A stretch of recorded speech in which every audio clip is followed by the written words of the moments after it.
Now we will discuss sampling. Question is why sampling? Because it is not possible to include the whole population in a study.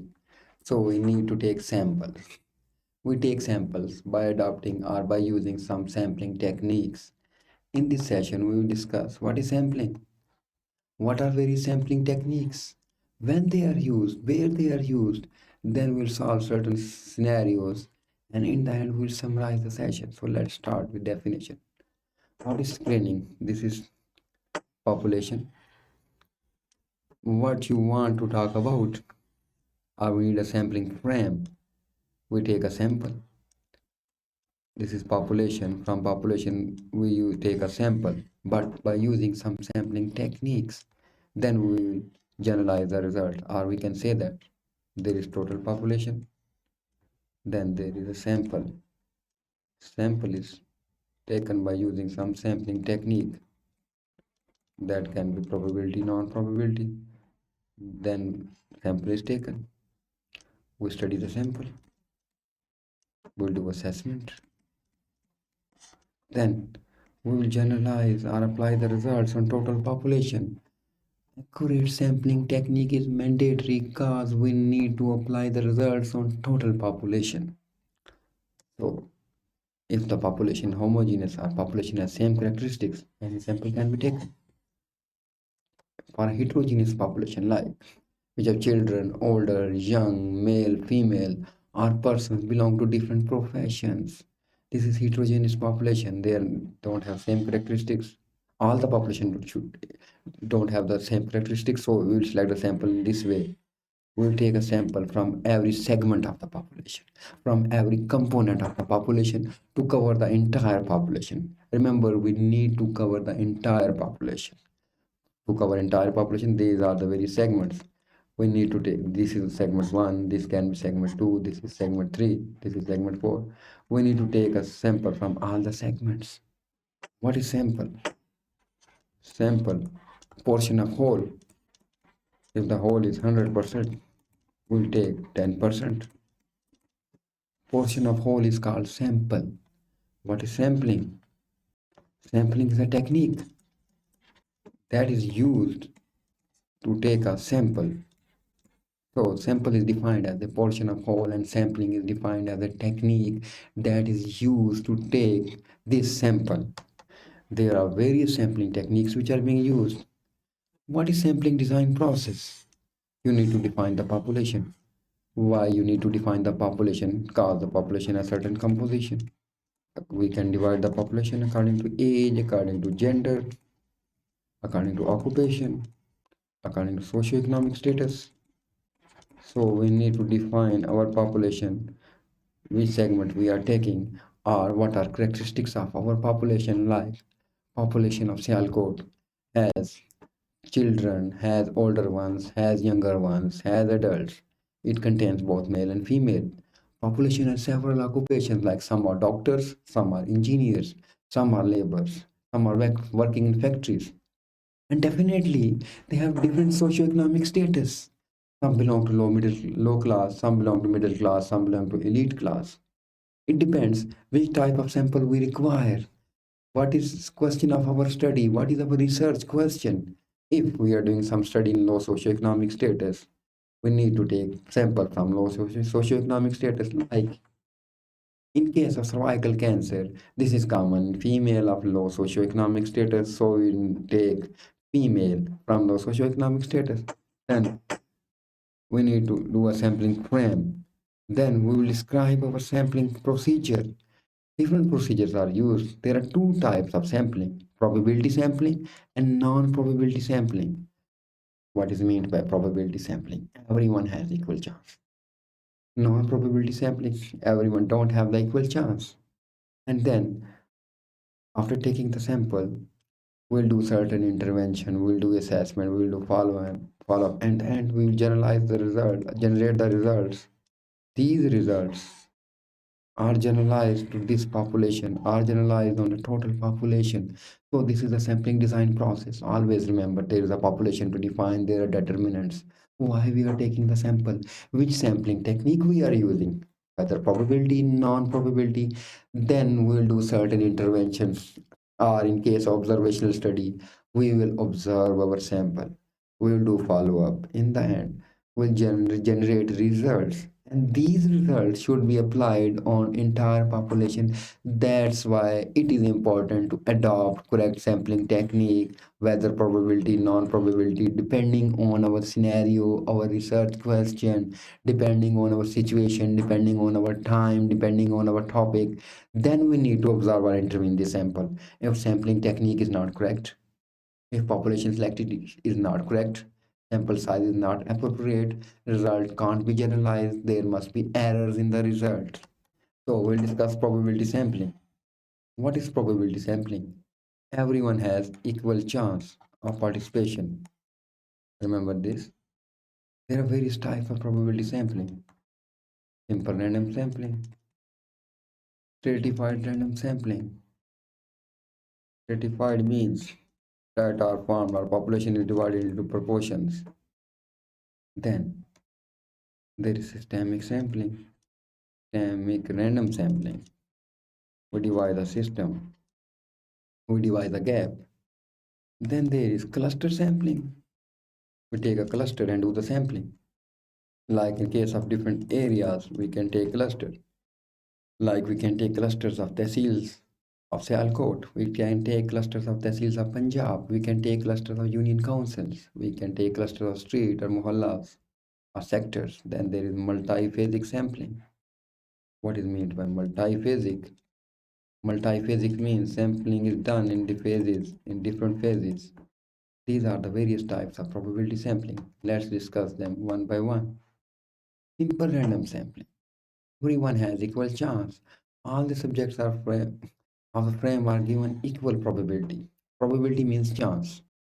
Random numbers are generated, then they are selected random, like 1, 7, 9, 12, 13, 14. Let's suppose we have numbers from 1 to 100. We'll generate random number, then we'll select randomly 1, 7, 9, 91, 20, 70, 99, 100. This is a simple random sampling. This is easiest procedure. But there are certain advantages and certain disadvantages of that. What are major advantages? Minimal knowledge of population required. If you have a minimum knowledge regarding a population, like you are doing sampling in class of 4th year MBBS, you are an outsider. You don't know regarding the class, regarding gender distribution, regarding toppers, regarding supply holders. You can do simple random sampling and select randomly. Easy to analyze data. That's the easiest techniques. Data analysis is easy in random numbers. But there are certain disadvantages which can create errors. If we take simple random sampling in a class and we are taking sample to know that students want to study or not, and we have selected them randomly, by mistake we can select all those who don't want to study, or we can select all those who want to study. So we can't compare the results. Low frequency of use, doesn't use research expertise, larger risk of random error. Yes, this is a major mistake. Random error risk is greater. And stratified random sampling. What is strata? Strata means layers. We do layering, we form subgroups. There is a larger group, it is divided into subgroups, like doctors is a larger group, but doctors have different specialties, like surgery, medicine, gynae, radiology, oncology, pathology. There are several others. So now we'll form subgroups. If we want to study, or if you want to do a research on doctors, we have to divide them in subgroups. Population is divided into 2 or more subgroups that are called strata. They are randomly selected. Persons or subsamples are randomly selected, like there is a major sample. While creating strata, there are subsamples or subgroups. Question arises, if it's a stratified, why this is random? Because from strata, we select the person randomly. These are the strata, then we do random sampling. We have found 3 strata, and from these strata, we take random samples. There are advantages. Everyone has a chance of participation. Every subgroup has a chance of participation because a larger group is divided into subgroups. Like in case of engineers, there are engineers, but they can be electrical, they can be mechanical, they can be civil, there can be computer engineers, there can be biomedical engineers. So we form strata, then select the sample randomly from that strata. It assures representation of all groups, all the subgroups.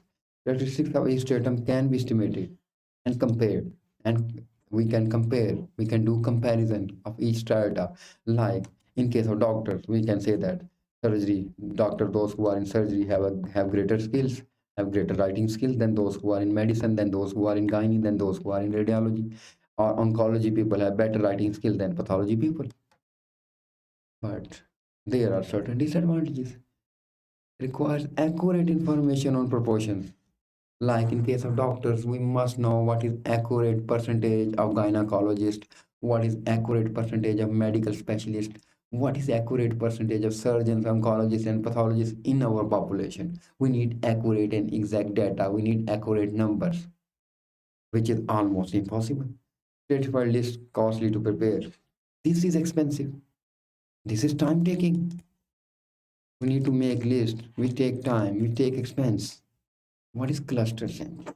Cluster. We take a cluster. The population is divided into subgroups like families or areas. We take a cluster of area. We take a cluster of family. Like we are taking a cluster of specific cost. We are taking a cluster of specific area. Then we take a simple random sampling technique. Or a simple random sample is taken from each cluster. Like we have taken 10 clusters according to area, according to families. Then we take random sampling from each cluster, then select them. Like these are various sections. We can take samples from these. Our sample is taken from these population, these families. There are advantages. Can estimate characteristics of both cluster and population. We know the characteristics of population and cluster from this type of sampling. What are disadvantages? It is expensive. Each stage in cluster sampling introduces sampling error. Oh, this is staging. You are doing staging, you are dividing in subgroups, and each stage has errors, can have errors, sampling errors. Then there is systemic random sampling technique. We set an order of all units, like we set an order that we will take every third one, or we will take every fifth in the class, every 10th roll number in the class. Every 9th, 10th number is selected, and is interval. We take interval. Like you are doing a sampling in 4th year MBBS. You say that you will take every 10th student. When you take every 10th student, you will select, or you will take student from gap of 10. First number is selected randomly, like you select third roll number, then gap of 10, 13th, then 23rd, and so on. What is advantage of this type of sampling? Everyone has a chance, or we cover whole population. We try to cover whole population because we need to cover whole population in accurate sampling. It is moderate, simple to draw sample, and it is easy to verify. All the population has the chance. Disadvantage: periodic ordering required. You need ordering for this type of sampling. You need order, you need gaps. And there is multi-phasic sampling. What is meant by multi-phasic multi-stage or multi-phasic? Carried out in stages. We are taking a sample.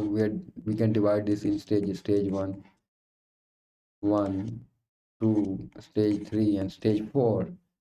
Simple random sampling for each stage.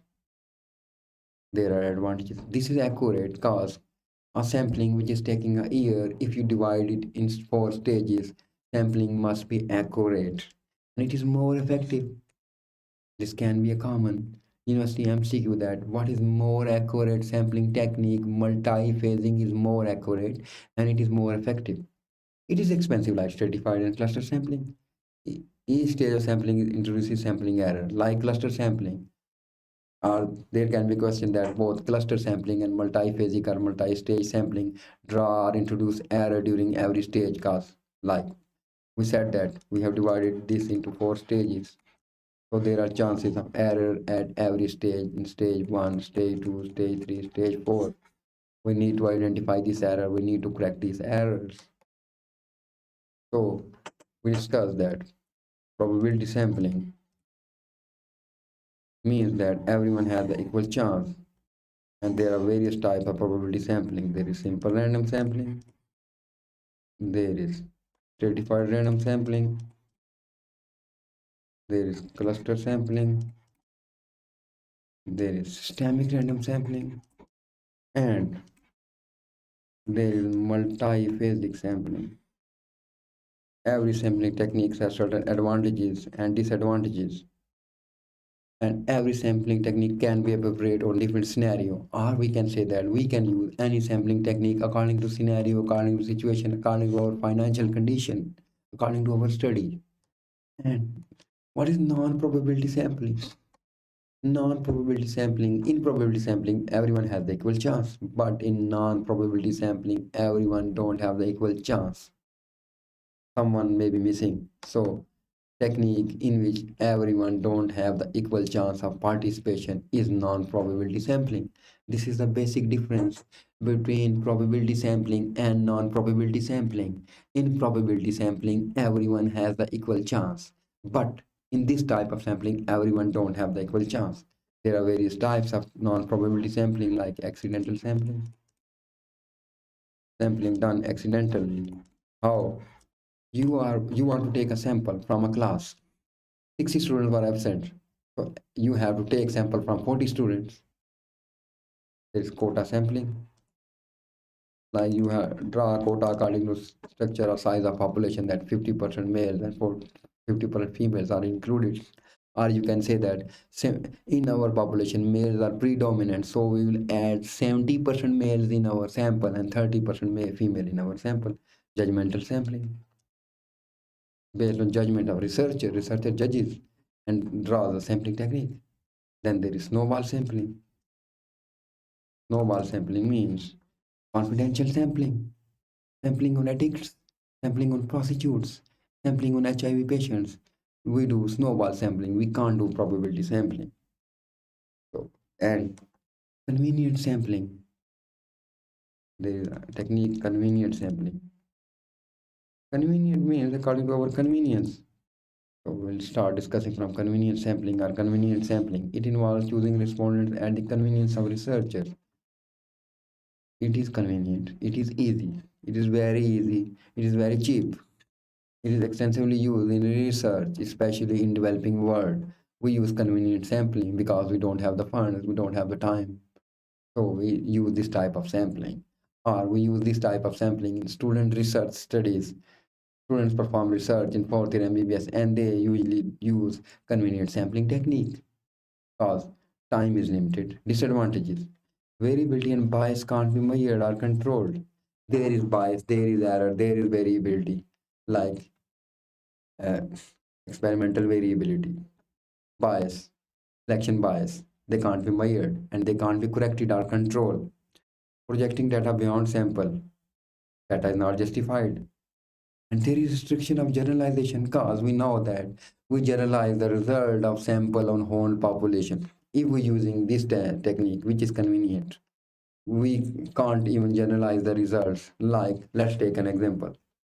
We are using convenient sampling technique and we are measuring hemoglobin level of females. We have selected females according to our convenient. Let's suppose 10 females, sample size is 10, were included in the study, and all of them were anemic. So our mean hemoglobin of this study is 9. But we don't know about the remaining population. We don't know remaining population is anemic or not. We can't generalize these results. We can't say that whole population is anemic. Quota sampling. We take a quota. This population is first segmented into naturally exclusive subgroups. Naturally exclusive subgroups like male and female. Then we do stratified sampling, or it's a type of, it's just like stratified sampling. Difference is that everyone don't have the equal chance. Then what are advantages? Use when research budget is limited. That's easy. That is cheaper. Very extensively used. Like convenient sampling, quota sampling is extensively used. No need for list of population elements. We just take the sample according to proportion according to quota. Disadvantage, variability and bias. Like convenient sampling. In quota sampling, variability and bias can't be measured. It can be time consuming. Projecting data beyond a sample is not justified. Data is not justified. Judgmental sampling.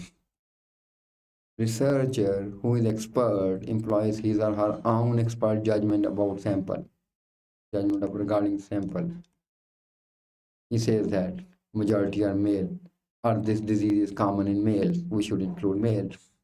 This intervention can be more beneficial in females.